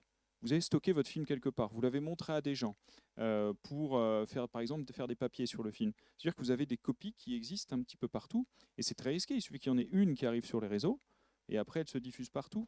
Donc, on a fait attention à ça et on s'est retrouvé dans une position alors, qui était presque positive. Je ne sais pas ce que tu en as pensé, André, mais moi, j'ai toujours vécu avec des films qui arrivaient quelques semaines avant la sortie salle, où on était vraiment, excusez-moi l'expression, un peu au cul du camion. Alors là, pour la première fois, on a des films d'avance, tout est prêt dans les systèmes, et on est prêt à les distribuer partout. Mais justement, ça nous a obligés à faire beaucoup plus attention à comment on les stockait. Je peux me permettre. Non, ce que je voudrais rajouter, c'est que ce que dit Jean-Pierre, il a tout à fait raison. Mais ce qu'on a vécu, nous, c'est que les films étaient stockés et qu'on avait des réalisateurs qui ne savaient pas quoi faire pendant le premier confinement, pendant le deuxième, qui ne travaillaient presque plus. Donc, ils nous demandaient à remonter le film, à refaire des changements, en disant, bah, tiens, si on changeait ça, si on changeait ça. Donc ça, on l'a vécu. Et ce que je voudrais un petit peu remercier aussi les salles de cinéma, c'est que moi, ma hantise, c'était au moment de la reprise après le premier confinement, qu'on se retrouve avec des pannes dans les salles de cinéma, des serveurs bousillés, des cartes maîtresses des serveurs qui tombent en panne, des projecteurs. Et le fait d'avoir fait tourner vos salles pendant tout le premier confinement, on n'a pas eu de problème. Et ça, il y en a eu, mais pas au premier. Mais pas au premier confinement, on l'a eu au deuxième confinement. Je pense que le deuxième arrêt a été plus compliqué que le premier, puisque c'est là où, en discutant avec les installateurs qui nous ont dit on a changé beaucoup de cartes, on a eu des petits problèmes sur le deuxième confinement, mais pas sur le premier. Parce qu'en fait, je pense qu'on a les projectionnistes et les directeurs de salles ont perdu l'habitude au deuxième confinement en disant bah, ça a bien marché au premier. Bon, on ne fait pas retourner les projecteurs comme on l'a fait au premier. Et je peux vous dire, bon, nous, on a tourné dans les salles régulièrement et c'est vrai que moi, c'était ma hantise. Hein. Nous, on a un petit problème technique à la reprise, mais ça n'a rien à voir. C'est que les opérateurs de caisse avaient eu la bonne idée de faire 2-3 mises à jour sans nécessairement faire la mise à jour du lien vers les serveurs comme Score. Donc on a galéré pendant 2 semaines, mais on s'en est sorti. Par contre, sur le piratage, il y a une autre chose qui est un phénomène très très important et qui, lui, par contre, était une vraie question pour le futur, qui s'est déroulé en 2021. C'est qu'il y a 2 des principaux studios qui ont décidé, pour des raisons stratégiques, pas circonstancielles, stratégiques, de sortir leurs films simultanément en salle et sur leur propre plateforme aux États-Unis. Il s'agit de Disney avec Disney+, et de Warner avec HBO Max. On a mené une étude aux États-Unis qui a été publiée dans le Financial Times il y a 2 semaines, où on a travaillé avec Disney, on a montré l'impact de ces sorties simultanées sur le box-office de ces films aux États-Unis. Il est extrêmement négatif. On peut s'y attendre, puisque naturellement on propose au public de le voir à la fois chez soi, en premium, hein, on est en PVOD, hein, donc on paye 19 $ de plus de son abonnement pour voir le film, mais on le voit dans son salon. Donc c'est vrai que ça fait l'abonné supplémentaire chez Disney+, c'est 1 000 $ de plus au cours de bourse. Donc, naturellement, ça fait quelque chose qui est important. Et chez HBO Max, comme il était en retard, il fallait mettre absolument en même temps, quitte à se fâcher avec Nolan et avec La Terre entière, et avec tous les réalisateurs du monde. Mais Premièrement, impact inévitable puisqu'il y a une recette qui est décalée vers la maison. La deuxième chose qu'on a repérée, il y a deux autres impacts qui sont extrêmement négatifs. D'une part, piratage automatiquement, et surtout pour des films qui doivent être utilisés. À ce moment-là, il faut faire des sorties D&D dans le monde entier parce qu'inévitablement, on met un fichier d'une excellente qualité de manière légale à disposition de tout le monde. Donc, c'est du pain béni pour n'importe quel technicien. Je ne suis pas technicien, je vous laisse cette partie-là, mais il y en a qui se sont amusés. Et Disney a vu ces films disponibles en France, n'importe où, un peu partout dans le monde, avec une qualité remarquable. Le jour d'après, avec un sous-titrage ou un doublage au besoin, voilà, le jour même. Et la deuxième chose, c'est que le temps numérique, le temps de la consommation numérique n'est pas le même que le temps de la consommation du spectacle, que ce soit sorti au théâtre ou en salle de cinéma. Et on le voit parce que nous mesurons comme score les plateformes digitales et la consommation, une nouveauté en digital, c'est quelques jours. C'est-à-dire qu'on sort un titre le vendredi, il fait le week-end. La semaine d'après, il y en a autant qui sont sortis. Et donc, c'est une vieillerie. Donc, il est vieux. Et il y a une obsolescence accélérée du film qui, lui, est en salle. Alors qu'il pourrait parfaitement vivre 3 semaines. Et la vie des films qui étaient sortis en simultané aux États-Unis a été accélérée. C'est-à-dire que l'érosion a été 2 fois plus rapide que ce qu'elle est normalement pour des films. Et c'était facile de le comparer parce Disney s'est rendu compte un peu de ce qu'ils étaient en train de faire. Et ils ont mis des films en fenêtre exclusive cinéma pour 15 jours. Et ils ont vu qu'on retrouvait un rythme d'érosion normal pour ces films-là. Donc, ils sont en train de revoir un petit peu leur position par rapport à ces sorties simultanées, ce qui c'est plutôt bénéfique pour assurer une fenêtre d'exclusivité en salle. Mais c'est vrai que c'est un phénomène important parce qu'on sait qu'il y aura une consommation et qu'il y aura des consommations qui seront, si ce n'est simultanées, en tout cas probablement avec des fenêtres rapprochées ou des offres qui vont s'enrichir aussi sur les plateformes, parce qu'il y a des films qui sont, même si certainement pas la première chose que les choses. Regardez sur Netflix, qui publie maintenant chaque semaine son top 10 des films et ce top 10 des séries. Regardez le top 10 des films sur Netflix, notamment en France. Ça fleure bon les années 80 et les vidéoclubs, c'est formidable. Mais sinon, c'est vrai que c'est quelque chose, c'est une offre qui va se développer dans le futur et ça a un impact réel sur la vie des films en salle.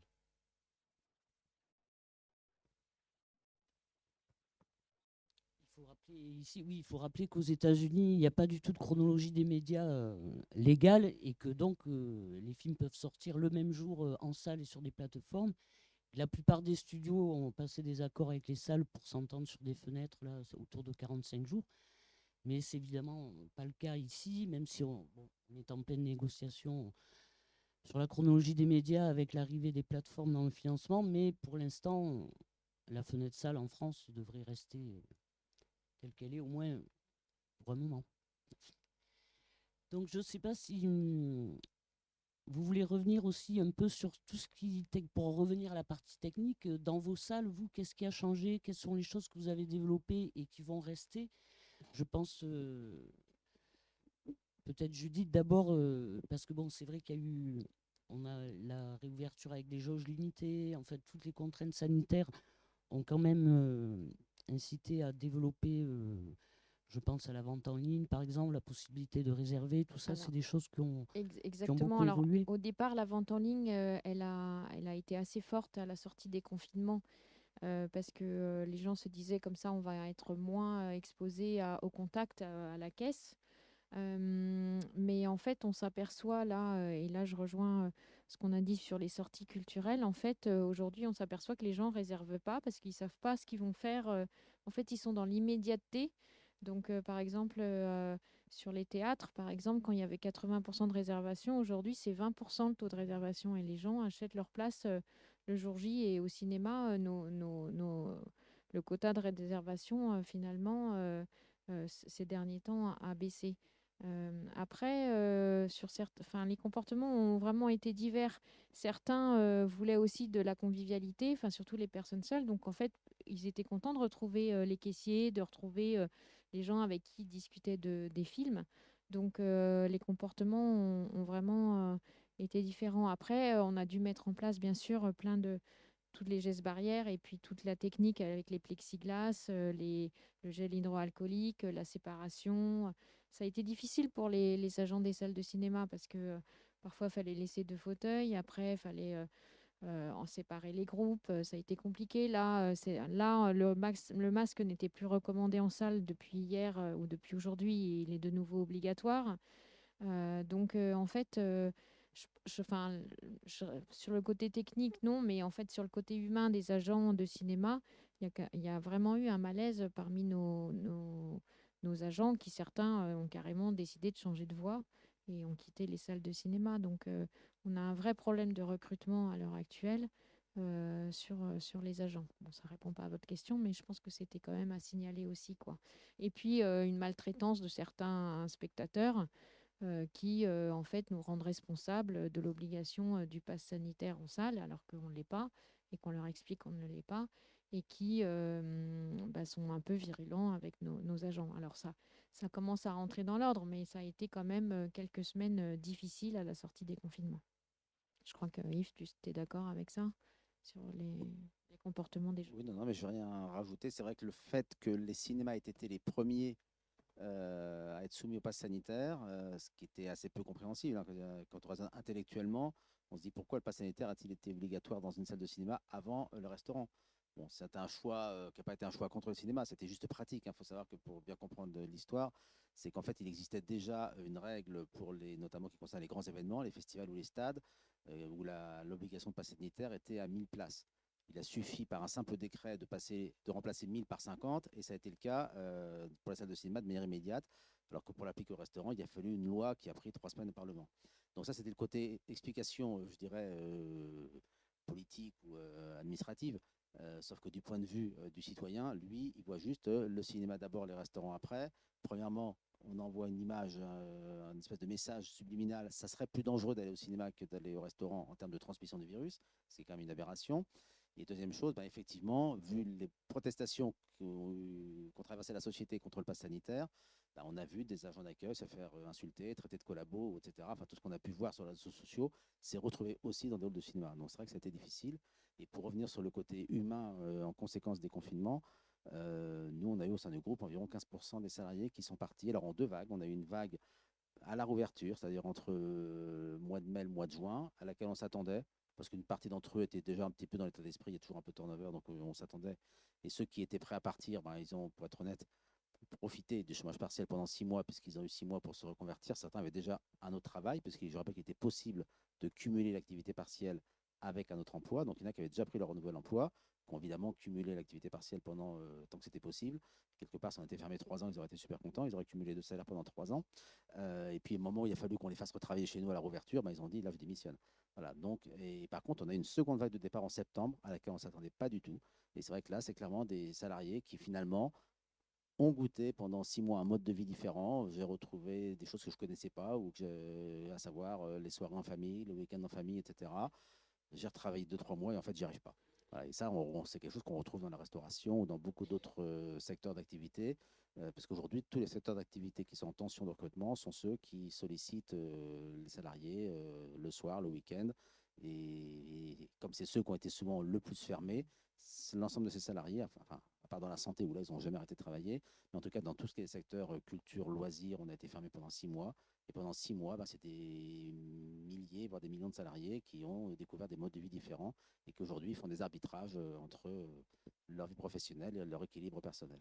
Donc effectivement, on verra comment ça évolue dans les temps à venir, mais c'est un point qui est un peu périphérique, si je peux dire, mais pour nous qui est assez central, parce qu'encore une fois, on n'est pas dans l'automatisation des cinémas. Je pense que la notion d'accueil de public est un élément important.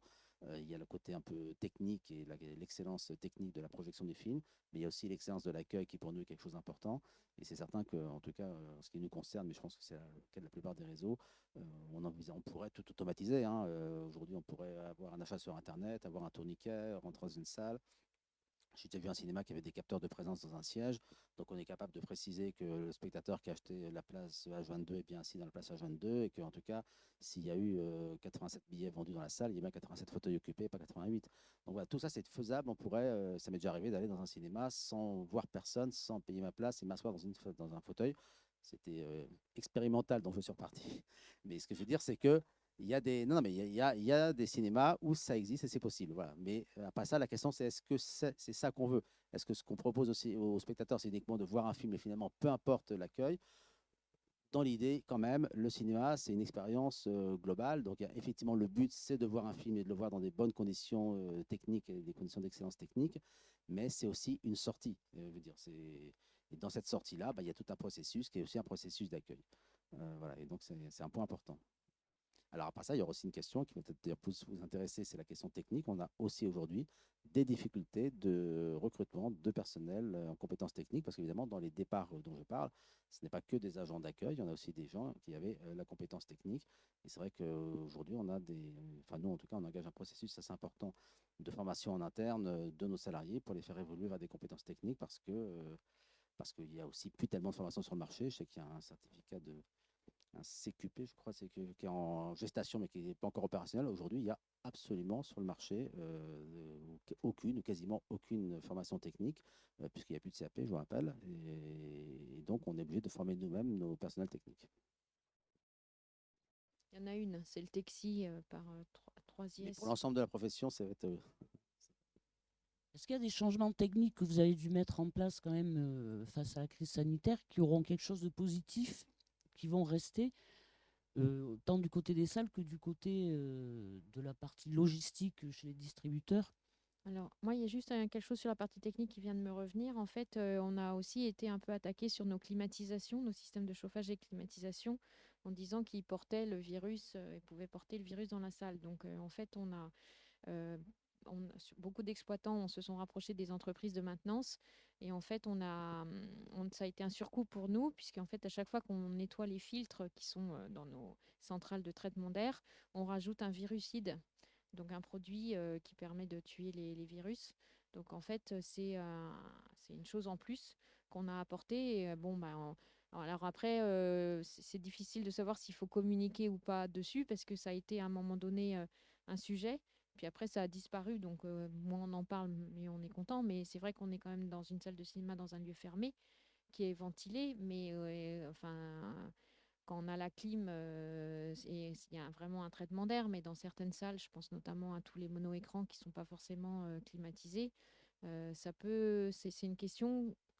Ça m'étonne que ça ne soit pas revenu, cette question du traitement d'air. Voilà. En revanche, pour les cabines, à part ce que vous disiez, où on a fait tourner nos serveurs, nos projecteurs toutes les semaines pour effectivement assurer la pérennité du matériel. Et on voulait remercier la CST d'ailleurs de l'envoi justement du matériel, puisque on a eu un bon retour de nos agents qui s'en sont servis. Donc ça a été utile. Ça, c'est bien. Vous l'avez peut-être déjà fait le retour, mais voilà. Et à part ça, au niveau technique, je vois pas d'autre chose à rajouter. Et chez vous, ça n'a pas changé particulièrement la façon dans la logistique, les relations avec les salles sur le plan technique? Non, pas Ça n'a vraiment. pas changé. Non, non, pas du tout. Ah ben, d'accord. Non. Ben, Non, non, on continue comme avant, quoi. Je veux dire, il n'y a pas de raison. Au contraire, si ça peut changer, là, c'est qu'on fait plus de tournées province dans les salles pour essayer de regagner un public avec les équipes qu'on faisait un peu moins, quoi. Et depuis de 2019, par exemple, là, je ne vous parle pas d'Aline parce que c'est exceptionnel, mais nous, Aline, on avait commencé la tournée le 25 septembre au Congrès des exploitants. 2 jours avant, on avait commencé, 25 septembre 2020, et on l'a reprise. Et puis, on a continué du mois de mai jusqu'à la sortie au 11 novembre, enfin 10 novembre. Vous voyez, donc là, on est en train de tourner avec un film documentaire. On aurait fait, allez, 5 6 villes. Aujourd'hui, on en est à 12 et on le sort au mois de janvier. Et puis, ça va continuer tout le mois. C'est-à-dire qu'on essaye, par ces tournées province, essayer de faire revenir les gens dans les salles de cinéma pour rencontrer alors un réalisateur, une réalisatrice, des comédiens. Voilà. Et c'est vrai que ça, c'est un coût financier en plus pour nous dans les tournées province, mais on est obligé de le faire si on veut regagner. Alors là, nous, on était avec Yvan Attal, on a fait quand même, je ne sais plus combien, 30 dates. Euh, Yvan Attal, jamais on aurait fait 30 dates. On aurait fait une dizaine de dates à tout casser. Donc voilà, on est là sur un. Peut-être nous, en tant que distributeurs et producteurs, on est en train de se poser la question, est-ce que tourner province, on fait revenir les gens dans les salles, peut-être on va les gagner pour le film, peut-être pour qu'ils en parlent et tout. Là, on a un film, honnêtement, je vais vous dire, s'il n'y avait pas eu le Covid, c'est un film où on aurait fait 0 tournée province. Mais vraiment, on n'aurait pas été dans une salle avec l'équipe. Là, on est en train de prévoir une tournée de 40 dates. On s'aperçoit en effet, en fait, d'après le retour des salles, que les séances qui marchent le mieux sont celles qui sont le plus accompagnées. Encore plus depuis les fermetures, c'est ce besoin de se retrouver, l'expérience collective des salles, bon ça a toujours existé, mais on sent encore plus ce besoin. Et est-ce que dans vos salles, vous sentez que justement les séances, dès qu'il y a une rencontre, un débat, une animation particulière, Aussi, les réseaux sociaux ont pris tellement d'importance pendant le confinement parce que les gens ont fait que ça, que dès qu'on reçoit quelqu'un, en fait, ça fait boule de neige. On en parle sur Instagram, Facebook, TikTok et puis tous les autres réseaux que j'oublie. Euh, Ah, il fallait pas donner de nom. Mais enfin, là, je les ai presque tous cités. Alors, voilà. Mais non, mais en même temps, pour nous, Instagram, Facebook et tous ces que je recite, c'est pour nous, en fait, ça permet de faire venir les gens, en fait, parce ils ont l'information. Et en fait, ils ont envie de venir. Bah, nous, on a reçu là, à Chartres Philippe Lachaud pour Héros malgré lui. Et en fait, ouais, 700, enfin, on a fait 2 salles complètes, quoi. Donc, c'est super parce que bah, 700, c'est peut-être même pas ce qu'on fait en une journée, non, surtout sur un week-end, quoi. Mais c'est vrai que ça fait plaisir de voir que le public est content, mais on a réussi à remplir grâce aux réseaux sociaux, c'est sûr, parce qu'ils venaient. Donc, dès qu'il y a quelqu'un qui se déplace, forcément. Bah, les Baudins aussi, alors le film marche bien, mais quand ils sont venus, partout où ils sont venus, c'est pareil, ça fait un carton, quoi. est-ce que vous constatez ça aussi sur des films plus fragiles, puisqu'on Ah parlait non, de alors la pas du difficulté. tout. En revanche, c'est le contre-exemple, c'est Freda, un super film haïtien où la réalisatrice haïtienne est venue. Elle a fait quelques dates, une dizaine de dates, dont Fontainebleau, et on a péniblement rempli à 40 personnes, alors que c'est un superbe film, bon, mais peu connu. Donc, on avait déjà du mal sur les films pointus à réessai, et je crois que là, c'est pire, quoi. Pourtant, on a multiplié aussi les réseaux, mais parfois ça part, et puis parfois ça part pas, en fait, sur les réseaux. En fait, c'est l'effet boule de neige, quoi.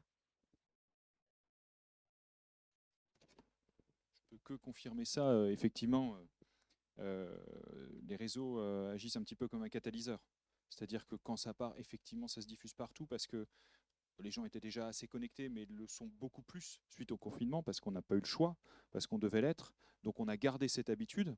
Mais ce qu'on constate aussi, c'est que du coup, on valorise beaucoup plus la présence en salle de cinéma. Un événement où on va être, comme on dit, en présentiel, on le valorise beaucoup plus. Et je voudrais faire un parallèle. Nous, ça a été bien aussi être un petit peu optimiste. Vous parliez du public jeune. On a constaté, alors, ce que je vais vous dire n'est pas juste pour la France, mais beaucoup aussi à l'international, que sur des ressorties de films de catalogue, ça a été une des bonnes surprises, c'est de voir arriver un public jeune. On parlait avec notre distributeur italien de la sortie de Mulholland Drive en salle là-bas. Alors, c'est des tout petits chiffres hein, par rapport à ce que vous connaissez sur le film frais, mais je crois qu'il a quand même fait 20 000 entrées en quelques jours. C'est pas mal pour un film de catalogue parce que c'est difficile, c'est pas du tout le même marché. Et il nous disait en plus, mais un public très jeune. Et ça, c'était la bonne surprise. C'est-à-dire que ce public s'est rendu compte que, ok, je suis hyper connecté, je peux voir plein de choses sur les plateformes, très bien. Mais finalement, cette expérience avec mes amis dans une salle de cinéma, c'est quand même quelque chose de complètement différent. Et ça, c'est une vraie d'optimisme parce que avoir un public jeune qui revient en salle, qui plus est sur des films de catalogue, je dirais que c'est même encore mieux parce que d'un point de vue culturel, c'est quand même très intéressant.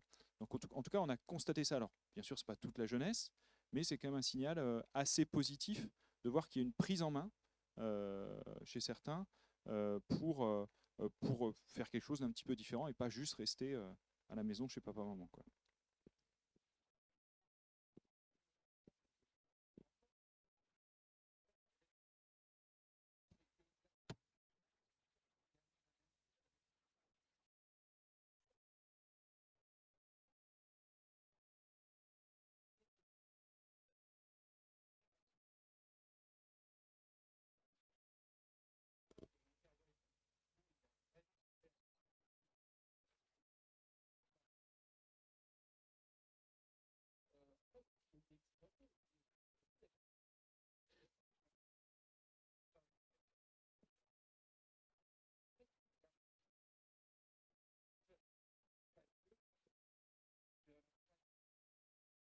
C'est pas n'importe quel film. Non. C'est pas n'importe quel film.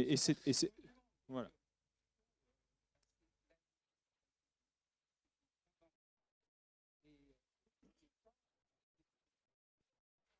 Mais vous avez complètement raison. Sur Mulholland Drive, on a fait une restauration 4K Oui, on fait avec déjà, David Lynch. Donc, on a vraiment créé l'événement, effectivement. On a pu aussi profiter de Cannes, où le film était à Cannes Classique. Donc, c'est tout un événement qu'on a organisé. Et je suis d'accord avec vous. Peut-être, je n'ai pas donné tous les détails, mais effectivement, ça a été un gros travail que de préparer cette ressortie, faire un très beau travail de restauration en allant chercher le réalisateur qui est très bon, mais pas facile hein, sur ce type de démarche, mais qui nous a beaucoup aidé. Et puis ensuite, de créer l'événement, de l'organiser, de communiquer pour qu'à la fin, ça se passe bien. Mais c'est un gros travail de fond, mais quand on le fait, effectivement, ça fonctionne. Je vais juste défendre nos deux camarades exploitants, mais ils font déjà ce travail. Vous voyez, ils font déjà ce travail. Alors, on a les ciné-cultes, les séances ciné-cultes qu'on fait. Judith, elle a les ciné-cultes. Toi, sur Verne, tu fais plein de travail. Il y a des salles sur Paris, comme le Champeau, tout ça, qui font un travail sur les films de patrimoine.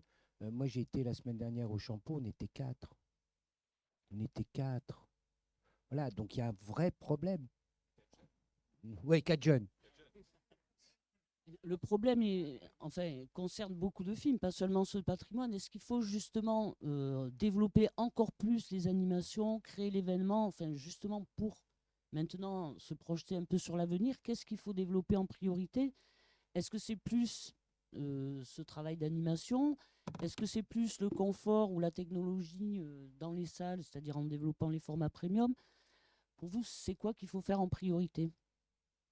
Alors, je pense qu'on est sur un sujet où il n'y a pas de vérité, puisque je pense que selon les réseaux de salles, on n'a pas pris forcément les mêmes orientations. Et je ne pense pas qu'il y en ait certains qui aient raison forcément plus que d'autres, parce que je pense que ceux qui font des choix les font en ayant réfléchi et analysé. Donc, je parlerai plutôt en ce qui concerne Cinéville. Alors, il y a aussi la particularité quand même de chaque réseau en fonction de ses implantations et des tailles de cinéma. Nous, on est implanté en province, c'est plutôt dans des villes moyennes, avec des cinémas qui font rarement plus de 9 salles. Alors, vous me direz, c'est déjà des gros cinémas.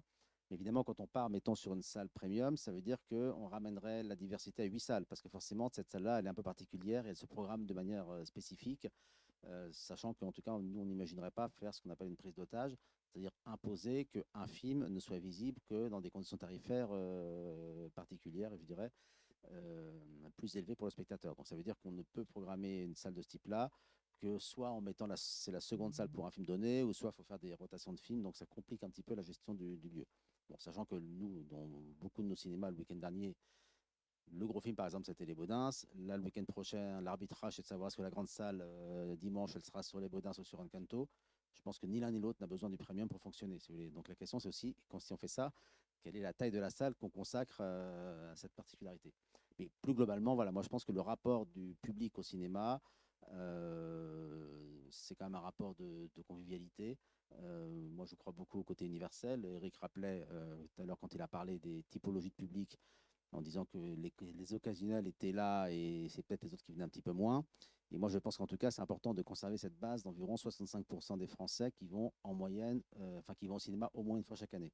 C'est-à-dire que c'est un loisir de masse, parce qu'il n'y a pas tant de pratiques culturelles que ça qui ont un taux de pénétration dans la population aussi élevé.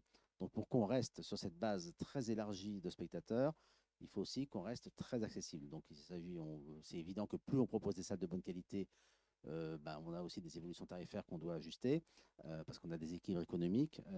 Néanmoins, je pense qu'il faut qu'on arrive à trouver les bons équilibres pour que le cinéma reste un loisir accessible. Et en tout cas, c'est ma conviction profonde qu'on ne parte pas vers l'élitisme.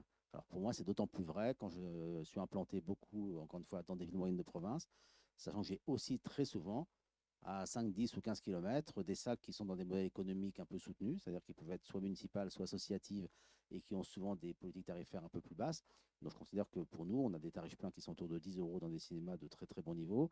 Voilà, c'est un bon équilibre, on va dire, entre la qualité de ce qu'on propose, mais aussi une pression concurrentielle qui est réelle par rapport à des cinémas de proximité qui sont tout à fait légitimes, qui ont souvent des salles de bonne facture, parce qu'aujourd'hui, le tissu de cinéma en France il est exceptionnel en densité, mais il est aussi exceptionnel en qualité. Aujourd'hui, même beaucoup de petites, ce qu'on dit petites salles, parce qu'en fait, ils ne font pas forcément beaucoup de spectateurs, mais ce ne sont pas des petites salles en termes de qualité. On a aujourd'hui beaucoup de salles mono-écran, des petits complexes de 2 salles qui ont un très très bon niveau de prestation technique et d'accueil, qui ont des bonnes programmations, qui ont un accès au film assez rapide. Voilà, donc c'est important de tenir compte aussi quand on réfléchit au positionnement d'un cinéma, à d'abord l'attente des spectateurs. Est-ce que dans ces villes-là, on a une attente suffisante pour avoir une salle qu'on spécialiserait sur du premium? Est-ce que dans l'équilibre, je dirais, concurrentiel de son secteur, c'est pertinent de le faire? Voilà. Personnellement, ma réponse concernant Cinéville a été plutôt non. Maintenant, je constate tout à fait que dans des grandes agglomérations où il y a beaucoup plus de nombre de salles, où il y a peut-être des marchés de niche qui sont plus importants, il puisse y avoir des choix différents. Et pour revenir à l'animation, par contre, c'est très, très important parce que l'animation, c'est la relation spectateur. Je pense que l'un des éléments du développement futur des salles de cinéma, c'est de travailler et d'améliorer beaucoup notre relation spectateur, c'est d'être capable de leur parler, peut-être beaucoup plus. Et on voit d'ailleurs actuellement que les redémarrages entre les uns et les autres ne sont pas toujours équivalents et que certains opérateurs qui ont peut-être un peu plus compris un peu d'avance cette relation spectateur ont une capacité de redémarrage un petit peu meilleure parce qu'ils ont peut-être su restimuler leur base de clients un peu plus rapidement. Donc voilà, je pense que l'un des grands enjeux du secteur dans les années à venir, c'est justement de travailler cette relation. Et en cela, on n'est pas très différent d'autres secteurs économiques, je dirais du commerce, parce qu'encore une fois, la salle de cinéma elle est toujours à cheval entre la culture, le loisir et le commerce. Il ne faut pas avoir honte d'utiliser certaines recettes du commerce et de la grande distribution.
Alors j'ai un peu de mal à vous... Oui.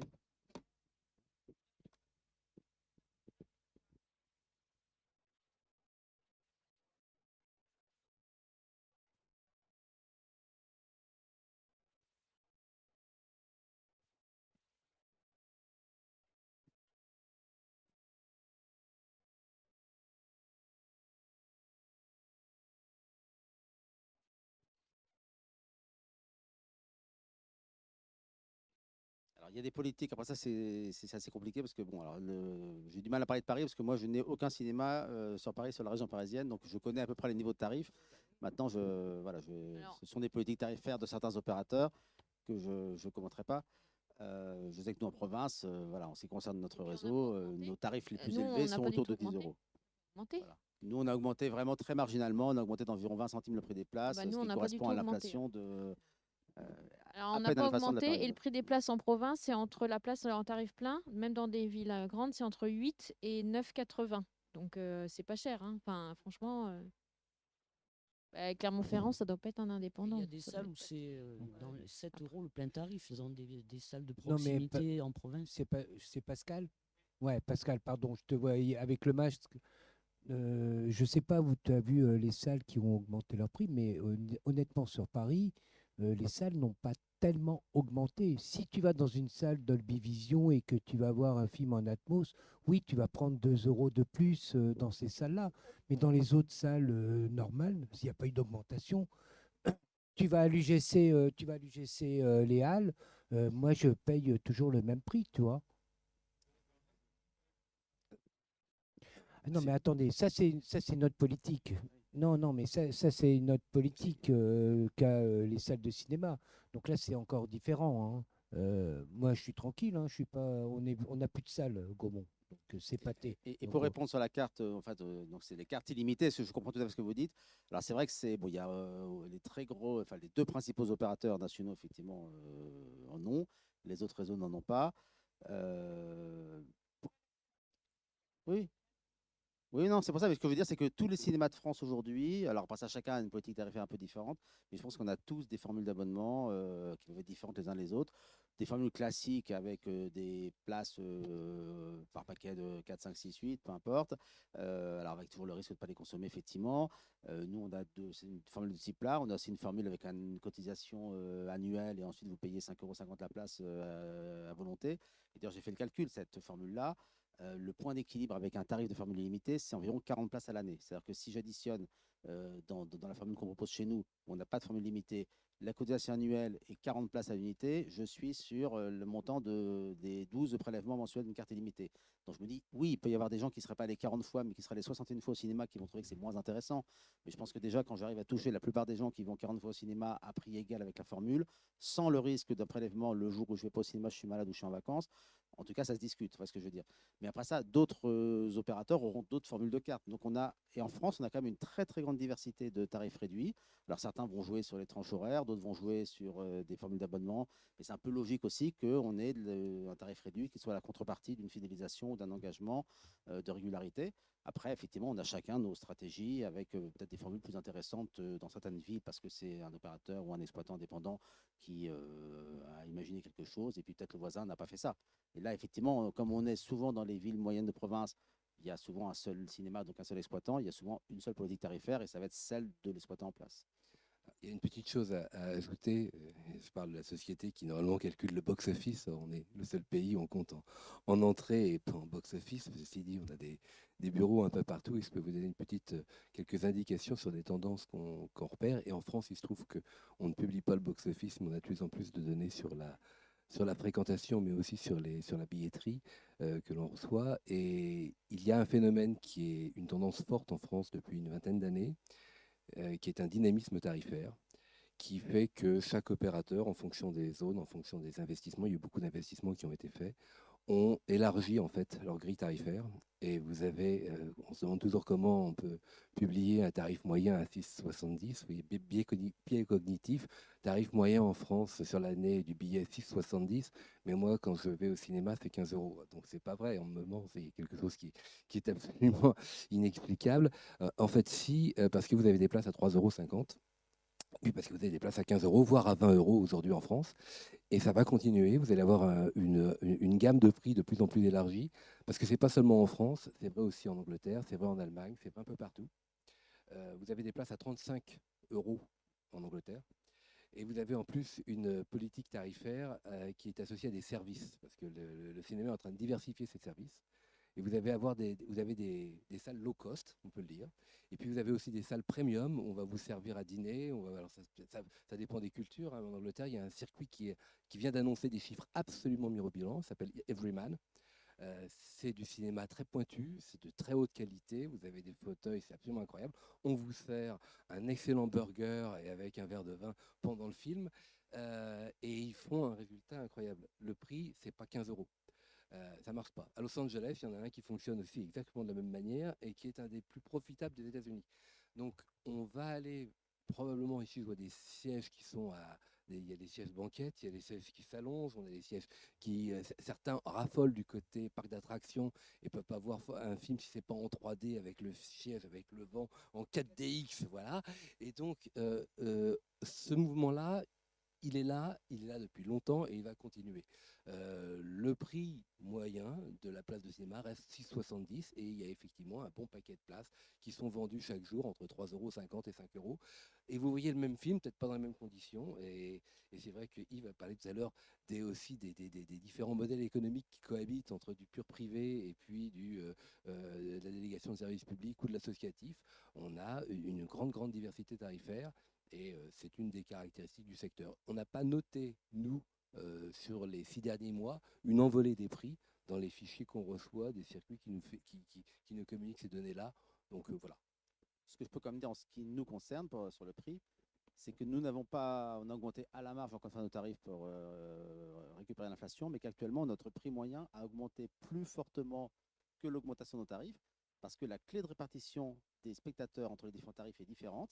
Et ça rejoint un peu ce qu'on évoquait tout à l'heure, ce qu'évoquait Eric sur la fidélisation. Effectivement, pour l'instant, on a un peu moins de fidélisation. Notre part de spectateurs abonnés dans la fréquentation est un peu plus faible qu'elle était avant la crise sanitaire. La part des places qu'on vend par le biais des comptes d'entreprise est en diminution. Là, les achats reprennent. À l'approche de Noël, on sent que les comptes d'entreprise réachètent des places et c'est plutôt bon signe. Mais cette part est importante. Et donc, la part du tarif plein est plus élevée. J'ai gagné quasiment 5 points de part de tarif plein. Donc, effectivement, sans augmenter mes tarifs, j'ai augmenté ma recette moyenne à mon insu, si je puis dire. Je préfère avoir plus de volume et moins de prix moyen. Enfin, un petit peu moins de prix moyen et plus de volume. Hein. Mais voilà, il se trouve qu'aujourd'hui, ça rejoint ce qu'Eric évoquait sur les occasionnels sont finalement relativement là. Donc, le volume global de tarif plein reste ce qu'il est. Par contre, les assidus étant moins présents, effectivement, la péréquation n'est pas la même. Alors, pour information, en France, le nombre de tarifs pleins délivrés en moyenne par les cinémas, c'est autour de 20-25% des places. C'est-à-dire qu'aujourd'hui, quasiment les 3 quarts des places de billets de cinéma vendus en France le sont sur des tarifs inférieurs aux tarifs pleins. On va devoir bientôt conclure, mais peut-être qu'on pourrait dire quand même juste un mot parce que c'est important. On sait qu'on va devoir construire des cinémas. Juste un petit mot sur les tarifs. Vous vouliez intervenir encore?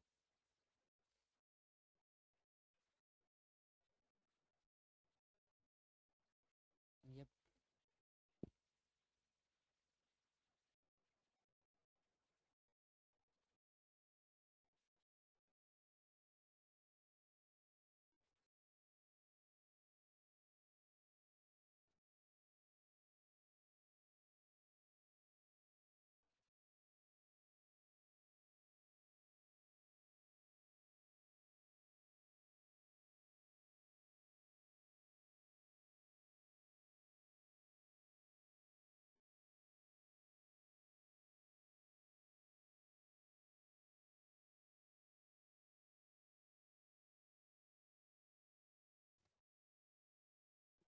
Partage pas votre point de vue parce que vous allez sur les applications mobiles des cinémas, même il y a des gens qui le font dans le hall en regardant les affiches. Donc, ah non, bah non, bah non. Je ne partage pas non plus. Hein. Bah, il faut avoir sa carte bleue, c'est sûr. Alors, On pourra peut-être pas passer en revue, là, je crois qu'on n'aura pas le temps de passer en revue tous les systèmes de paiement qui existent aujourd'hui, parce qu'il y en a beaucoup. Mais peut-être Mais- qu'on pourrait terminer quand même avec juste un mot sur les enjeux écologiques et la façon dont on va construire en 2 mots les cinémas de demain pour vous. ouais. Qu'est-ce que c'est? Parce qu'il faudra tenir Alors, compte de ça. nous, on est on a un projet de cinéma, donc ça veut dire qu'on est optimiste, hein, puisque on va raser un cinéma pour le refaire. Et en fait, moi, je crois beaucoup au cinéma qui n'est pas tout seul, en fait. Le cinéma où il y a d'autres activités. Et comme le faisait remarquer tout à l'heure Yves, pareil, on a construit un cinéma nous, il y a 6 ans et il y a une plaine de jeux, une salle de sport, un restaurant, mais qui sont intégrés dans le même lieu. Donc en fait, on fonctionne ensemble, on fait de la com ensemble, on fait des opérations ensemble. Et je pense qu'aujourd'hui, un cinéma ne peut pas s'ouvrir tout seul.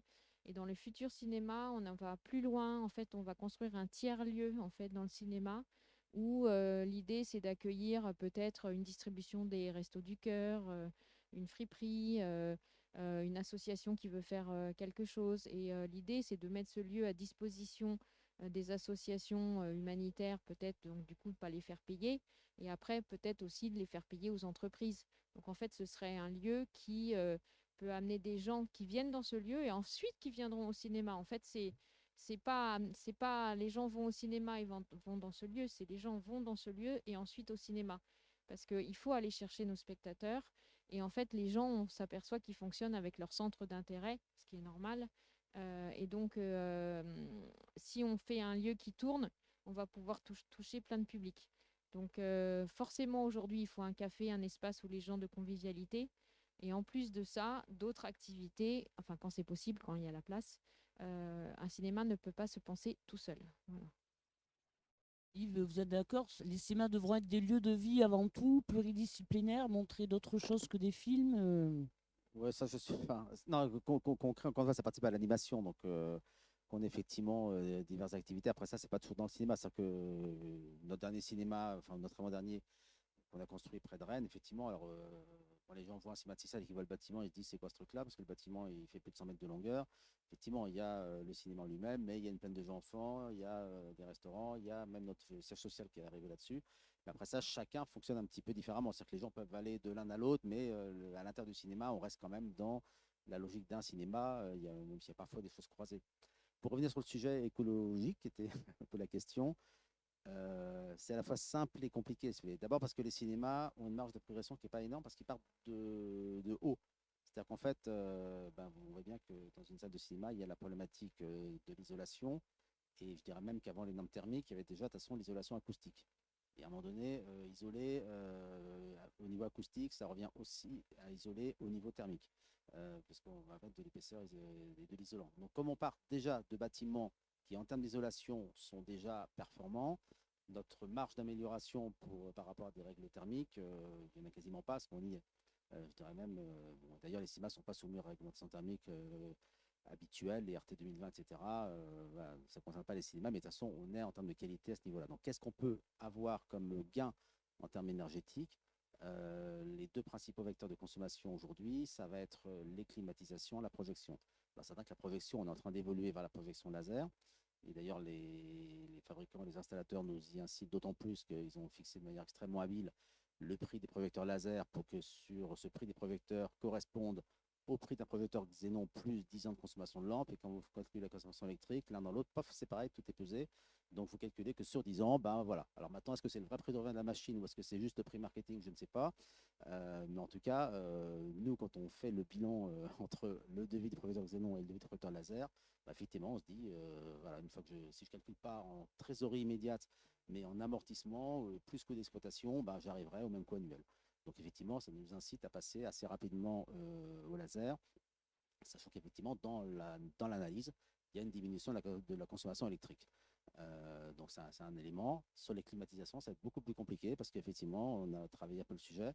Aujourd'hui, on n'a pas de solution pour consommer vraiment moins au niveau de la climatisation, du renouvellement d'air. Surtout quand on parlait tout à l'heure sur la question du Covid, c'est important d'avoir un renouvellement d'air régulier et ça, une consommation électrique. Alors après ça, on peut compenser par de la production.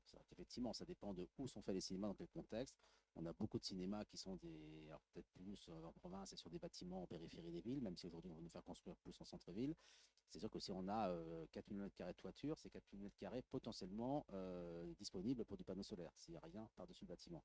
Voilà. C'est vrai qu'on l'a assez peu fait, parce qu'on trouve dans un paradoxe où on se rend compte qu'à un moment donné, l'installation et le coût de l'installation, ça nous revient à produire l'électricité plus cher que celle qu'on achète à EDF. Donc, vous voyez, c'est tout le côté un peu compliqué de l'opération, de se dire on nous fait produire de l'électricité qu'on nous rachète à un prix qui finalement n'est pas très intéressant par rapport au prix auquel nous on achète l'électricité quand on est en contrat direct. Voilà. Maintenant, c'est quand même une vraie réflexion. C'est-à-dire que je pense qu'avec l'évolution du prix de l'énergie qui est inévitable dans les années à venir, de toute façon, on a un vrai sujet. Alors, sur des cinémas modernes, des cinémas anciens, on a beaucoup travaillé sur des bâtiments en ossature bois, ce qui est assez vertueux au niveau écologique. Par contre, quand on calcule la charpente, on calcule par rapport à ce qu'elle doit supporter.